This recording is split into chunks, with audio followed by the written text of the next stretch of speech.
오늘 마가복음 1장 16절로 20절까지 말씀을 통해서 예수님의 부르심이라고 하는 주제로 함께 은혜를 나누려고 합니다. 아이와 어른은 여러 가지 면에서 많은 차이가 있습니다. 큰 차이점 중 하나는 가치를 판단하는 기준이 다른 것을 이야기할 수 있습니다. 어린아이는 아직 미성숙하기 때문이네 기분이나 감정에 따라서 선택하며 행동하는 경우가 많습니다. 그러나 성숙한 어른은 일의 중요성이나 바른 가치를 기준으로 판단합니다.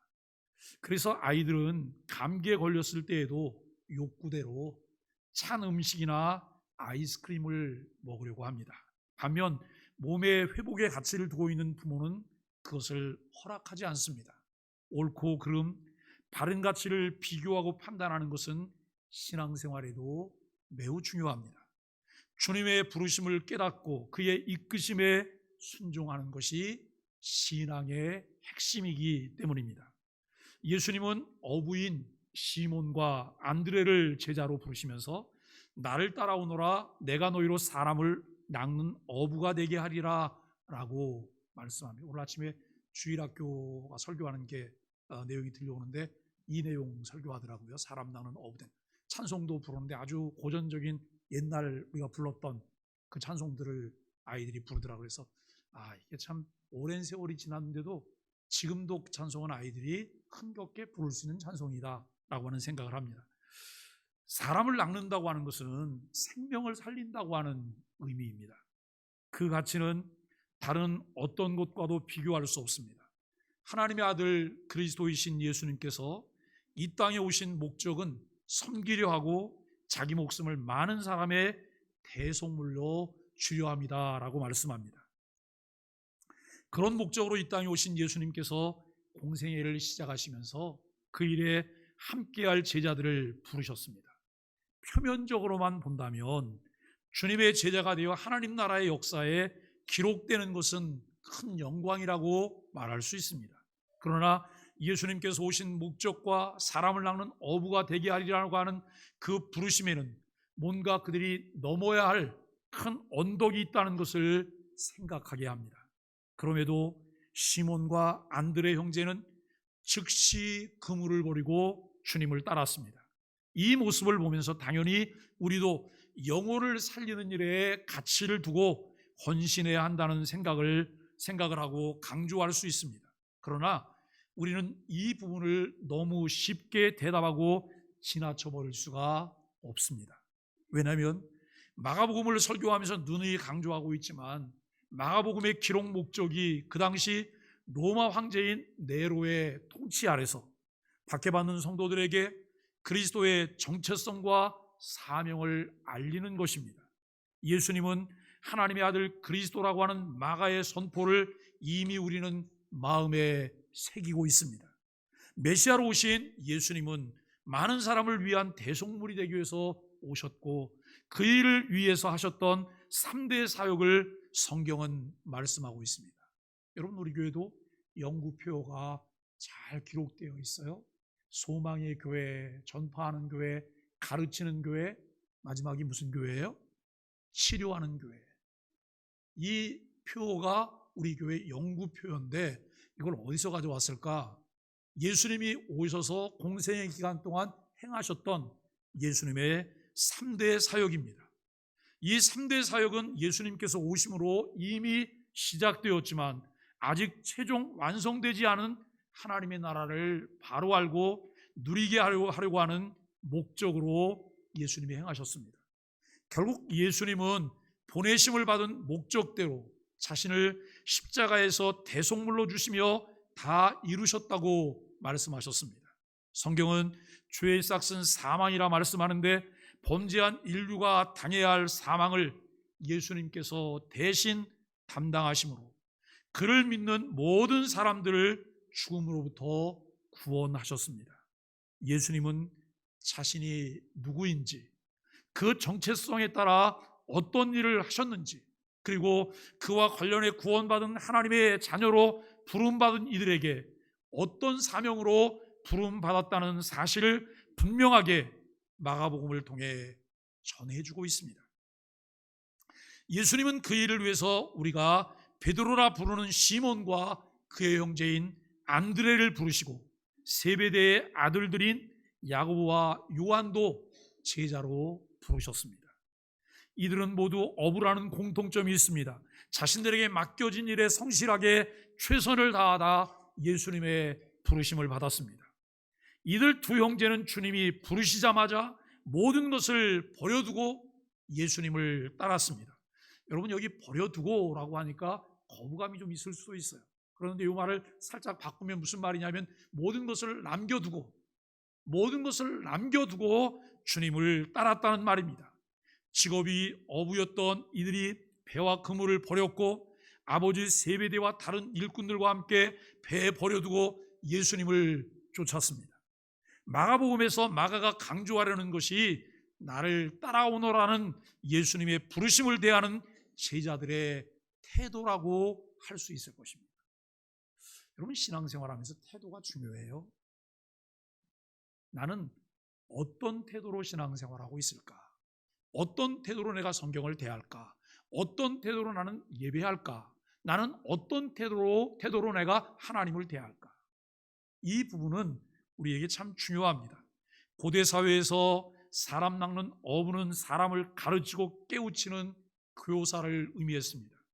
예수님의 부르심은 죄의 권세에 묶인 영혼을 복음의 그물로 건져내어 하나님의 자녀로 삼는 사역자가 되라고 하는 의미입니다. 제자로 부름받은 이들이 이 의미를 얼마나 잘 이해했을지는 우리가 잘 알 수 없습니다. 그럼에도 그들의 결단이 돋보이죠. 배와 그물 그리고 부친까지 버려두고 예수님을 따릅니다. 제자로서의 출발은 즉각 순종인 것을 생각해 볼 수 있다면 대단한 결정이라고 할 수 있을 것입니다. 이들이 주님을 따르는 일에 더 가치를 두었기에 버리는 일이 어렵지 않았습니다. 구원회로 부르시고 사명회로 부르셔서 제자의 삶을 살라고 하는 말씀하시는 주님의 부르심을 알아가고 있다면 우리도 하나님께서 말씀과 함께 성령님을 통해 우리를 제자되라 부르심에 응답할 수 있어야 합니다. 세상 속에 살면서 세상의 요구에 발목이 묶여 있으면 제자의 삶을 살기가 쉽지 않습니다. 그래서 우리에게 예수님은 누구신지, 어떤 일을 하셨는지, 그 일이 나에게 어떤 의미인지를 분명하게 전하며 가르칩니다. 복음은 사람을 변화시키는 능력이 있습니다. 성령께서는 복음이 선포되며 하나님의 말씀에 대한 바른 가르침이 있는 곳에서 능력으로 역사하며 사람을 변화시킵니다. 여러분, 성령님은 말씀과 함께 역사하세요. 예수님이 가르치셨던 것, 예수님이 전하셨던 것, 예수님이 보여주셨던 것, 이 부분들이 생각나게 하시고 우리를 가르쳐 주시고 우리를 진리 가운데로 인도하십니다. 물고기를 잡던 어부 베드로는 예수님을 만난 후 사람 낚는 어부가 되었습니다. 물론 그에게 많은 과정이 있었습니다. 실패도 경험하였습니다. 시행착오도 했습니다. 물론 과오도 있고 낭패를 경험하며 모든 것을 다 포기할 정도로 낙심을 하기도 했습니다. 그러나 주님의 효력 있는 그 부르심은 복음을 통해 이전 삶의 방식과 목적을 버리고 새로운 삶으로 나아가게 합니다. 영혼을 억누르는 죄악과 저주에서 벗어나게 하시고 고통에서 회복되어 자유를 누리게 합니다. 말씀과 성령의 도우심으로 거룩하고 영광스러운 삶을 살게 합니다. 복음을 듣는 것은 놀라운 은혜며 기회입니다. 그 복음을 듣고 순종할 수 있는 사람은 하나님의 큰 은혜를 누리고 있는 복된 사람입니다. 복음에 순종하는 사람들에게 하나님이 주시는 선물은 이 땅에서 하나님 나라의 능력과 생명과 능력을 누리며 영원한 소망을 갖게 한다는 것입니다. 그 은혜가 얼마나 크고 놀라운지를 경험하며 누리게 될 때 다른 사람들에게 전하지 않고는 견딜 수 없는 마음을 우리에게 갖게 하십니다. 여러분, 이 부분을 예레미야는 이렇게 말을 했어요.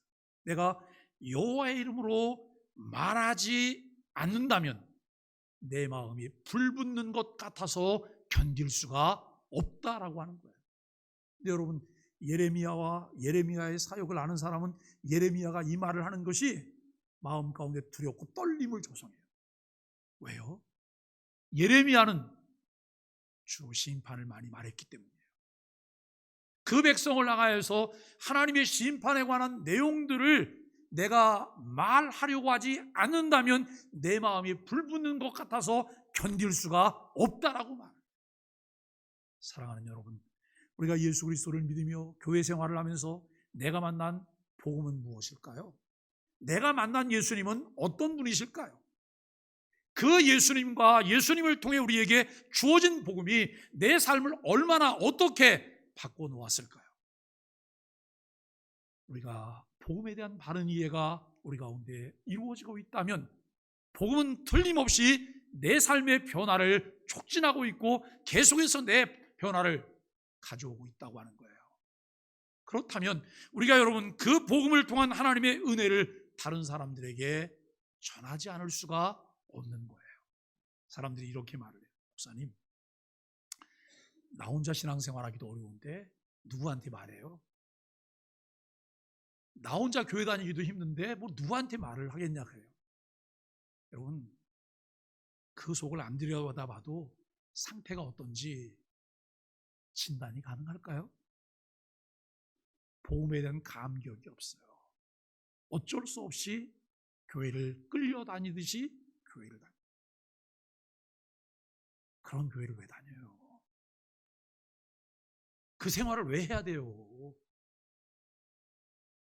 복음이 주는 기쁨은 그게 아니잖아요. 신앙을 통해서 얻게 되는 은혜는 그것이 아니에요. 영원한 하나님의 나라를 소망하는 사람으로 살아가며 예수님을 따르는 제자로 살아가게 됩니다. 성경은 예수님의 부름에 순종하고 예수님을 따르는 제자들에게 끊임없이 어떤 과정을 지나도록 요청합니다. 예수님은 오늘 부름받은 네 형제 이외에도 다른 제자들을 불러서 12명의 제자를 구성해요. 여러분, 12명의 제자의 이름은 베안야요, 빌바, 도마야다, 시가예요. 예수님 12제자 이름 첫 글자만 지금 제가 다 외운 건데요, 그 12명의 제자를 예수님이 부르셨어요. 예수님은 제자들과 동고동락하시면서 그들에게 제자 훈련을 시키셨고 그들을 양육하셨어요. 과정 중에 이들은 세상에서의 경험을 토대로 서열과 더 우월함을 드러내려고 하는 끊임없는 줄다리기도 해요. 왜요? 그것이 인간의 습성이기도 하고, 그리고 내 삶의 경험이기도 하고, 그리고 내가 가지고 있는 세계관의 결과이기도 해요. 그러면 세계관이 뭐예요? 모든 사람은 세계관을 가지고 있어요. 세계관은 안경이라고 하는 의미예요. 안경을 통해서 세상을 바라보고 있는 거예요. 우리가 내 안경이 있잖아요. 내 경험이라고 하는 것, 그리고 여러분 내가 배운 지식들, 이런 것들을 다 종합해서 내가 세상을 바라볼 수 있는 눈이 있는 거예요. 그런데 그냥 세계관이 아니고 기독교 세계관이라고 말한다면 일반 세계관과 기독교 세계관은 어떤 차이가 있을까요? 기독교 세계관도 안경을 통해 세상을 바라보는 거잖아요. 그런데 렌즈가 달라요. 렌즈가 어떤 렌즈냐면 성경이라고 하는 특수 렌즈를 착용해서 하나님의 관점에서 세상을 바라보는 안목을 가진 것, 이것을 우리가 기독교 세계관이라고 말을 해요. 여러분, 세상을 바라볼 때 기독교 세계관을 가진 이들은 세 가지를 가지고 세상을 보는 거예요. 창조, 타락, 회복. 이 관점에서 모든 것을 보는 거예요. 하나님이 천지 만물을 창조하셨고 인류가 타락했고 여러분 죄로 인하여서 진행이 되고 있어요. 그러나 마지막에 하나님께서 회복하실 거예요. 그런데 이미 2000년 전에 그 회복을 위해서 예수님이 오셨잖아요.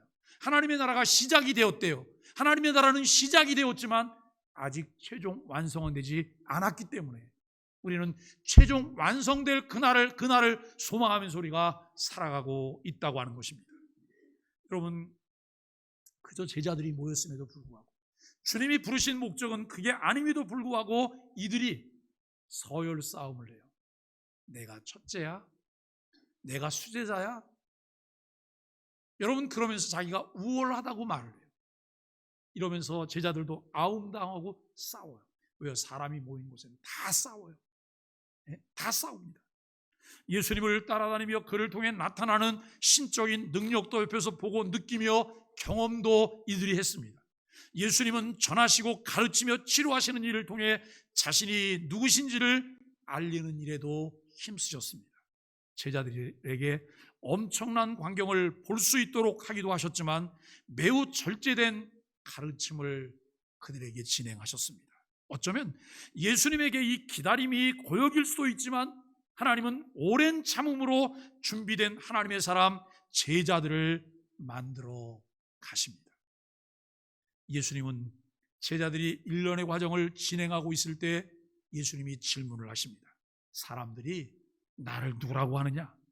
제자들은 자신들이 들은 대로 예수님께 전합니다. 어떤 사람들은 세례 요한이라고 해요. 어떤 사람들은 엘리야라고 말을 해요. 어떤 사람은 예레미야나 선지자 중에 한 사람이라고 이야기합니다 라고 대답합니다. 예수님이 다시 제자들에게 묻습니다. 그러면 너희는 나를 누구라고 생각하느냐라고 물어요. 그때 시몬 베드로가 주님은 그리스도시며 살아계신 하나님의 아들이십니다 라고 대답합니다.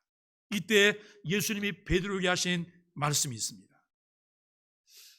요나의 아들 시몬아, 너는 행복한 사람이구나. 이것을 너에게 알리신 분은 사람이 아니라 하늘에 계신 내 아버지시다라고 말씀하십니다.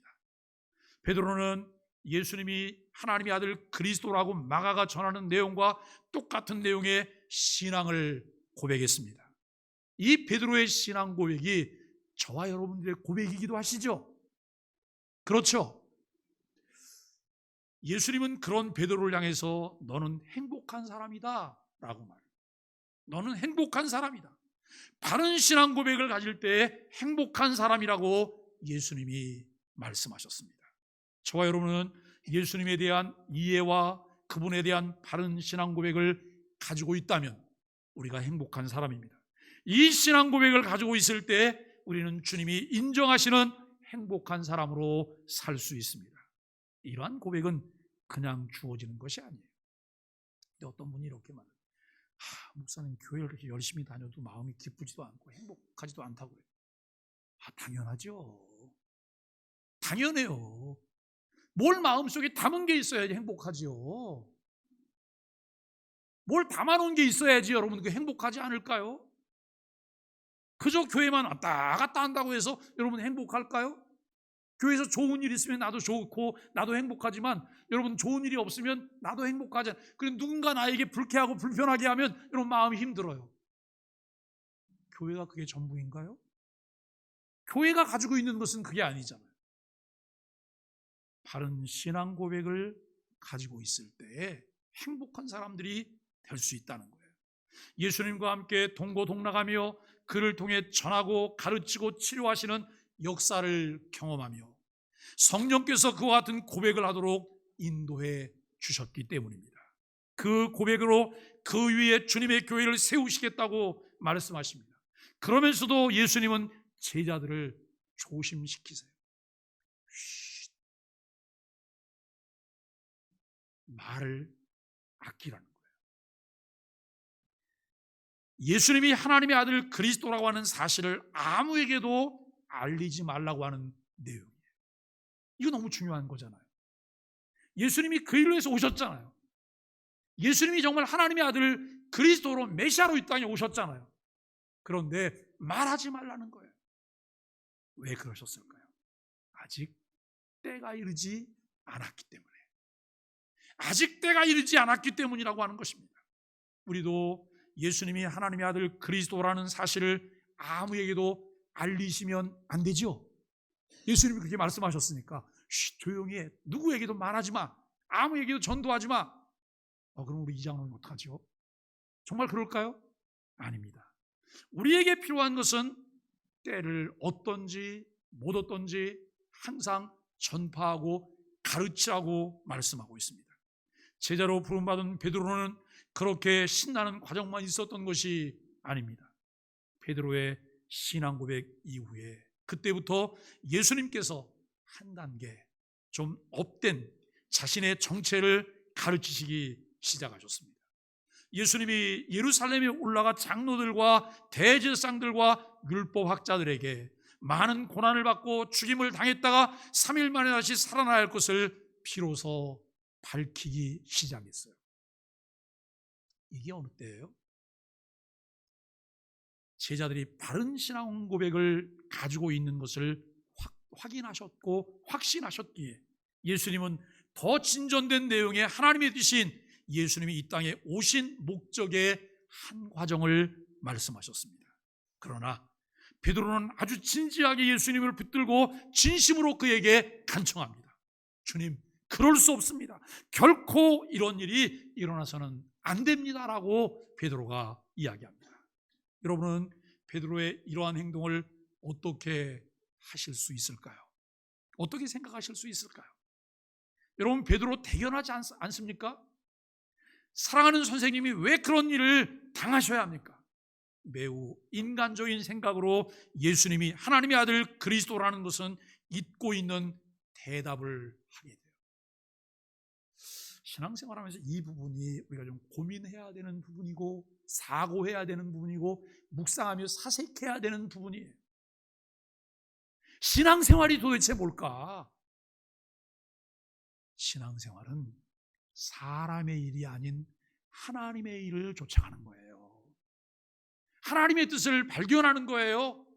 그리고 그 뜻에 순종하는 것이 신앙생활이에요. 그런데 베드로는 매우 인간적인 생각으로 예수님이 하나님의 아들 그리스도라고 하는 것을 잊고 이런 대답을 해요. 예수님은 매우 단호하게 베드로를 꾸짖습니다. 사탄아, 썩 물러가거라. 너는 나를 넘어지게 하는 자다.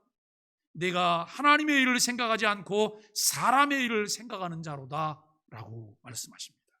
베드로는 바른 신앙 고백을 통해서 마치 하늘 높이 올랐다가 인간적인 생각을 이야기해서 지옥까지 떨어지는 경험을 졸지하게 됐습니다. 정말 신앙이 좋다. 내가 좋은 그리스도인이 됐다. 그리고 하나님의 은혜를 매일매일 내가 공급받으며 살고 있다. 무엇을 통해 알게 될 수 있어요? 하나님을 아는 지식들이 내 삶에 유입되는 거예요. 그리고 그 하나님을 아는 지식들을 늘 묵상하게 되고 그 말씀으로 우리가 여러분 하늘을 바라보며 살아갈 수 있는 사람들이 되는 거예요. 이 땅의 가치관이 아닌 하나님 나라 가치관을 따라서 성경적인 가치관을 따라서 사람의 일이 아닌 하나님의 일을 생각하면서 여러분 사는 삶, 이것이 신앙생활이에요. 왜 교회가 세상과 다르지 않아요? 저는 여러분 교회가 세상보다 더 나쁠 수도 있다고 생각해요. 왜요? 교회는 온갖 사람이 다 모인 곳이기 때문에. 온갖 사람이 다 모였잖아요. 우리는 적어도 세상도 온갖 사람이 다 있지만 내가 세상에서 사람들을 만날 때 나와 비슷한 사람끼리 만나는 거예요. 그렇기 때문에 여러분 완전 무경유인 사람이거나 완전 악한 사람들은 피해갈 수 있는 길들이 많아요. 근데 교회는 모든 사람이 다 모여 있어요. 여과 없이 자기를 드러낸다고 하면 교회는 완전 여러분 아수라장 시장이 되는 거예요. 그런데 교회가 세상보다 더 나쁘지 않을 수 있는 이유가 있다면 무엇일까요? 하나님의 일을 생각하는 것을 성경을 통해 배우고 있기 때문이에요. 그것을 따르고 그것을 실현해내는 거예요. 우리 소망의 교회가 정말 좋은 교회라고 말한다면 여러분 어떤 교회일 때 좋은 교회예요? 하나님 말씀에 순종하며 말씀대로 사는 사람들이 많아질 때예요. 예수님이 베드로에게 다시 말씀하십니다. 누구든지 나를 따라오려거든 자기를 버리고 자기 십자가를 지고 나를 따르라고 하십니다. 그렇습니다.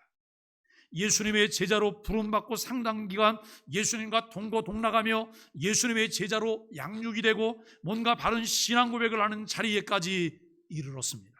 그러나 아직 베드로는 사람의 일과 하나님의 일을 바라보며 분별하고 결단하며 따를 수 있는 과정에까지 자라가지 않았다고 하는 것을 알게 돼요. 예수님의 소위 수제자라고 하는 자리에 있었지만 그 부름에 합당한 자로 양육되지 못하였기에 책망을 받기도 하고, 그 후 예수님의 십자가 순환의 과정에서 예수님을 3번이나 부인하고 도망가는 자리에 이르기도 했다는 거예요. 오늘 우리는 예수님께서 공생의 일을 시작하시면서 그와 함께하며 하나님의 일을 위임할 제자들을 부르신 모습을 보았습니다. 모든 것을 버려두고 즉시 순종하며 예수님을 따랐습니다. 그러나 과정 중에 발견되는 부분들은 여전히 연약한 모습들이라고 하는 것을 알 수 있습니다. 오늘 말씀을 함께 묵상하며 나누며 우리는 교회가 무엇이며 어떤 일을 해야 할까를 생각해 봅니다. 교회는 예수님이 누구신지, 어떤 일을 하셨는지, 그리고 그 일을 통해 우리에게 주어진 구원의 은혜를 누리는 우리들이 예수님에게 연합된 교회라고 하는 것을 우리는 알게 돼요. 제가 여러분 마가복음을 설교하기 전에 뭘 설교했어요? 주일날 에베소서 설교를 했어요. 거의 1년간 여러분 에베소서를 설교했어요. 에베소서 설교의 주된 포인트는 뭐냐면 교회가 무엇인가예요? 교회만 다니지 말고 교회가 되라는 거예요. 그런데 늘 목사로서 여러분 딜레마가 있어요. 처방을 하고 진단을 하고 조제까지 해서 다 드렸는데 그 다음에 뭘 안 해요? 먹질 않아요. 먹질 않으니 그 다음에 여러분 결과가 나옵니까? 안 나와요. 저도 병원을 다니다 보니까 여러분 매일 먹는 약 알수가 늘어났어요. 네? 고혈압도 생기고 당뇨도 있고 고지혈증도 있고, 그리고 이 당을 조금 잡으면 어느 날 가면 의사가 호통을 치는 거예요. 저한테 목사님 뭘 드셨냐고 그래요. 왜요? 간 수치가 너무 많이 올라갔잖아요. 먹긴 뭘 먹어요. 스트레스가 많아서 그렇지. 그러면 또 간약을 또 한 2달 먹어요. 그러면 간 수치가 뚝 떨어져요. 근데 제가 느끼겠더라고요. 아침에 저의 그 하루 이제 일정 사이클을 이렇게 진행을 하는 중에 점심 먹고 났는데 제가 너무 많이 피곤함이 느껴진다 그러면 이게 간 수치가 떨어진 거예요. 어김없어요. 그러면 그때 이제 병원 갈 때 아주 혼날 각오를 하고 하는 거예요. 그건 저한테 물만 드시라는 물만. 예? 이것도 드시지 말고 저것도 드시지 말고. 제가 이제 겨울이면 차를 제가 이렇게 끓여 먹는 걸 좋아하거든요. 그랬더니 그것도 먹지 말래요. 예? 그것도 먹지 말고, 왜냐하면 간이 예민하니까 드시지 말래요. 뭐 들어와야지 어떻게 해요? 그리고 약을 조제해주면 약을 갖다 이렇게 싸놔요. 참 야가를 쳐다볼 적마다 마음이 불편해요. 왜냐하면 이 약들이 솔직히 치료제는 아니잖아요. 유지제. 예? 어떤 분이 저한테 그런 얘기를 해요. 목사님, 하루에 2시간만씩만 땀이 나도록 걸으시래요. 한 8개월, 9개월 먹으면, 그렇게 이제 하시면 그 다음에 당뇨약 내려놓을 수 있는 길이 열릴 거라고. 근데 그게 안 돼요. 어느 날 하루 종일 이렇게 보면 걸은 게 2,000 몇 걸음 걸었어요. 예? 좀 힘써서 걸으면 한 10,000걸음 걷기도 하는데 이거는 한 달에 몇 번 되지도 않아요. 여러분, 우리가 정말 그리스도에게 연합이 되어 있다고 한다면 그리스도를 통해서 우리에게 주어지는 진액들을 공급받게 되잖아요. 진액들을. 이 관계를 통해서 우리가 연결되어 있을 때 열매는 저절로 맺혀지게 되는 거예요. 저희 집에 그게 뭐죠?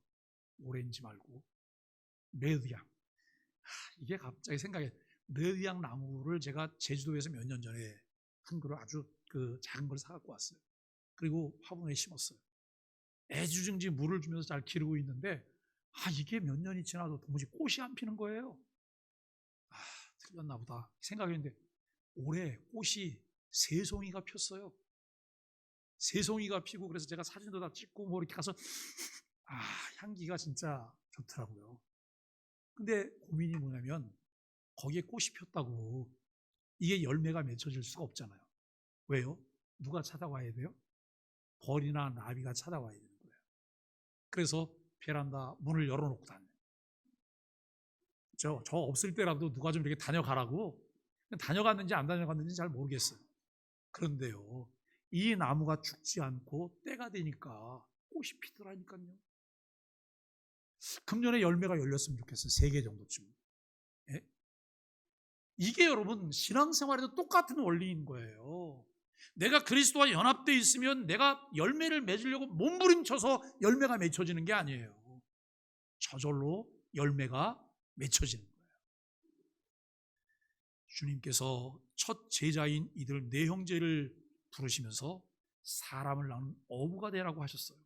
결국 많은 과정을 통해 이들은 순교하면서까지 사람을 낳는 어부가 되었습니다. 예수님은 이들을 통해 이 땅의 교회들에게 예수님을 주로 믿고 고백하는 모든 그리스도인들에게 하신 명령이 있어요. 그 명령이 가서 제자 삼으라라고 하는 말씀입니다. 베드로를 비롯한 다른 제자들을 훈련하셨던 예수님이 하신 메시지 중에 참 제자는 사람의 일이 아닌 하나님의 일을 따르는 사람이라고 하는 것을 알게 해요. 마가복음은 3가지 사실을 분명하게 전하고 있습니다. 첫째는 하나님의 아들 그리스도를 구주로 믿으라는 거예요. 둘째는 그분께서 하신 일들이 하나님 나라 세우는 일들이라는 것입니다. 셋째 중요한 것은 그 일을 위해 제자로 사람들을 부르셨고 교회는 그 일을 위해 주어진 사명을 잘 감당해야 한다는 것입니다. 교회는 그저 교회를 다니는 사람의 숫자를 늘리는 것이 목표가 아니에요. 그리스도와 연합하도록 돕고 주님을 기쁘시게 하는 제자로 양육되어 교회가 되므로 재생산해야 한다는 거예요. 이것이 교회에게 주어진 주를 믿고 주를 따르며 사랑하는 그리스도인들에게 주어진 사명입니다. 예수님의 제자가 된다는 것은 예수님을 믿고 그의 말씀을 통해 인격과 사역, 삶이 예수님을 닮아가는 성화의 삶을 산다는 것을 의미합니다. 예수님은 우리를 구원회로 부르셔서 하나님의 자녀가 되게 하셨습니다. 이제 사명회로 부르셔서 사람의 일이 아닌 하나님의 일을 분별하며 그 부르심을 따르는 제자로 살아가도록 말씀하십니다. 사랑하는 소망의 가족 여러분, 참 제자는 점진적 성화의 삶을 살아가며 주의 말씀을 주야로 묵상하다가 시절을 쫓아 자연스러운 열매가 맺혀지는 것을 볼 수 있는 사람들입니다. 자기를 버리고 자기 십자가를 지고 나를 따르라고 하신 예수님의 말씀을 마음에 새기며 그렇게 살아가는 사람들이 제자들입니다. 진정으로 자기를 부인하는 삶이 이루어질 때 하나님의 아름다우심을 경험할 수가 있습니다. 하나님의 선하시고 아름다움을 경험할 때 자아 깨어지는 은혜를 누리게 됩니다. 그 아름다움을 경험하기에 우리가 가져야 할 3가지가 또 있습니다. 첫째는 하나님의 말씀입니다. 두 번째는 바른 교리를 잘 배워야 합니다. 세 번째는 이것을 토대로 거룩한 영적 습관을 만들어내는 것입니다. 제자는 태어나는 것이 아닙니다. 제자는 훈련으로 만들어집니다. 오래 교회를 다니고 교회 안에서 역할을 하기도 하지만 여전히 교회 생활이 행복하지 않다면 우리가 무엇을 돌아보아야 합니까? 왜 신앙생활에 기쁨이 없고 행복하지 않을까요? 예수님께서 바른 신앙 고백을 했던 베드로에게 너는 참 행복한 사람이라고 말씀했던 것을 꼭 기억해야 합니다. 바른 신앙 고백을 따라 살아갈 때 신앙과 삶에 참된 행복이 있습니다. 이런 신앙 고백적인 삶이 없기 때문에 신앙과 삶의 변화를 볼 수 없고 늘 그 자리에서 다람쥐 쳇바퀴 돌듯 합니다. 여러분 정말 바른 신앙 고백을 가지고 하나님의 은혜가 내 삶 가운데 스며들고 있고 하나님의 선하심을 매일매일 경험하고 있다면 교회 오는 것을 우리가 고민하지 않아도 돼요. 왜요? 교회가 참새 방앗간이 되기 때문에. 그런데 토요일이 되면 고민돼요. 내일 교회 가야 되나? 그러다가 누가 여러분 전화가 왔어요. 내일 어디 오라고. 너무 신났어요. 핑계거리가 생겼다고. 그리고 여러분 주일날 오전 예배를 갔다가 무슨 또 오후 예배를 또 나오라 그래, 한 번 와서 예배 드렸으면 됐지, 이 고민도 할 필요가 없는 거예요. 하나님의 은혜가 내 안에 있기 때문에. 여러분, 예배할 수 있다고 하는 것, 그리스도인으로 말씀을 공부하며 그 말씀대로 살아갈 수 있다고 하는 것은 구원받은 하나님의 자녀들의 특권이에요. 이 특권임을 우리가 깨닫고 그렇게 살아갈 수 있게 되기를 바랍니다. 예수님은 우리를 위해 자신의 생명을 대속물로 주셨습니다. 감격스러운 복음에 대한 바른 이해와 믿음은 우리로 예수 그리스도 안에서 성장하게 합니다. 그럴 때 가장 위대하시고 영광스러운 분인 삼위 하나님을 보게 됩니다. 그분을 누리며 알아가게 됩니다. 그분의 뜻을 좇아 살아가기를 갈망하는 마음들이 우리 속에 일어납니다. 예수님은 자신의 생명을 대속물로 주셨고 그 복음을 누리며 전하게 하기 위해서 제자들을 부르셨습니다. 예수님은 저와 여러분도 복음의 감격을 누리며 살라고 제자로 부르셨습니다. 신앙생활은 먼저 우리를 사랑하시고 그 사랑 안으로 부르신 하나님의 부르심의 은혜를 따라 반응하는 삶입니다. 예수님께서 구원회로 사명회로 부르심을 듣고 그리스도의 제자로 응답하는 소망의 가족들이 되시기를 예수 그리스도 이름으로 간절히 축복합니다.